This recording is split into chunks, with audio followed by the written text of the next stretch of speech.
اللهم صل على محمد وآل محمد. نبتدي يومنا بالصلاة على محمد وآل محمد.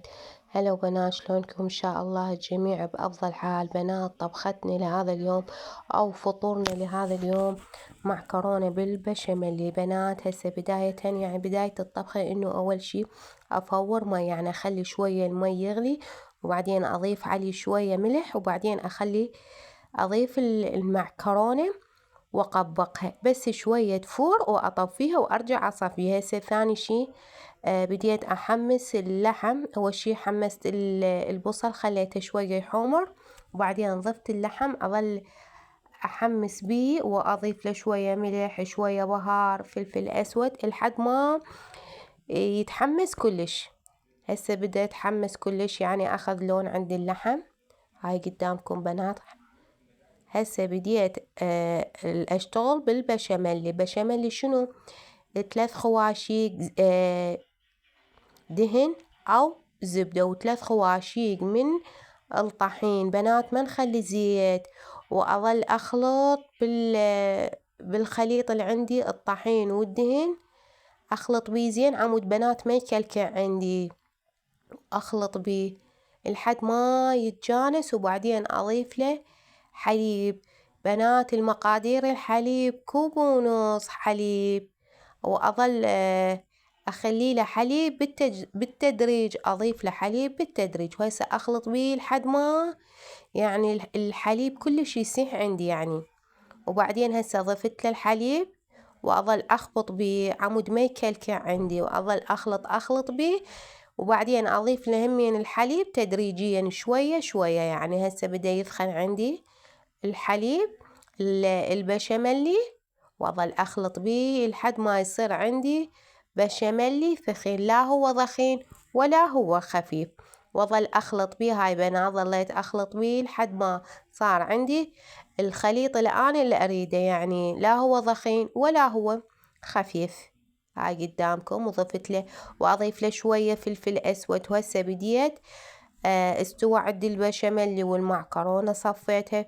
أول ما أخلي القالب أخلي على قاع القالب شوية بشاميل. هاي بنات قدامكم، خليت بشاميلي على قاع القالب وبعدين أضيف المعكرونة.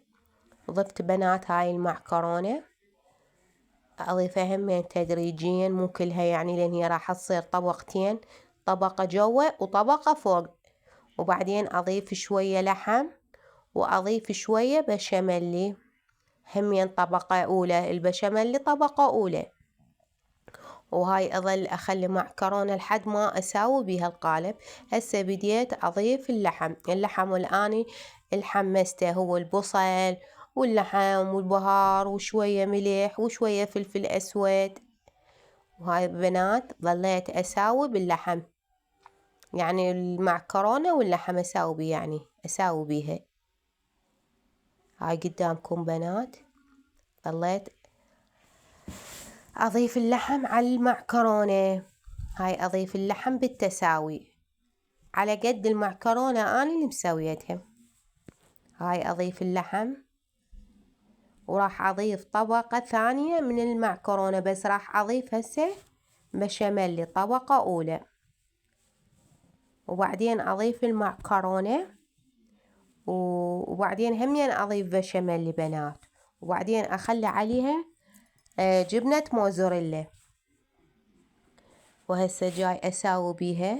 وبعدين هسه بنات هاي ضفت هسه طبقة أولى من البشاميل اللي أنا سويته. هاي أساوي همين أساوي. وبعدين بنات ضفت المعكرونة. هاي المعكرونة الطبقة الثانية، هاي المعكرونة الطبقة الثانية.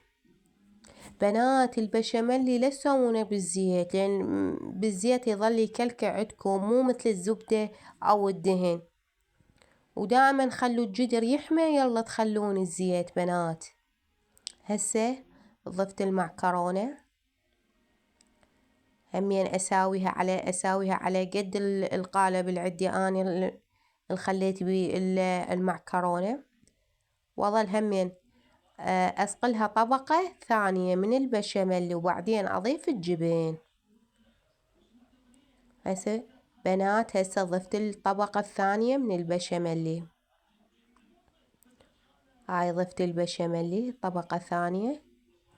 وبنات هسه ضفت الجبنة الموتزاريلا.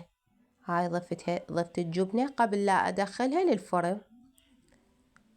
وهسه ضفتها خليتها بالفرن واستوت عندنا استوت عندنا المعكرونة. وألف عافية. وبنات سهمكم العافية.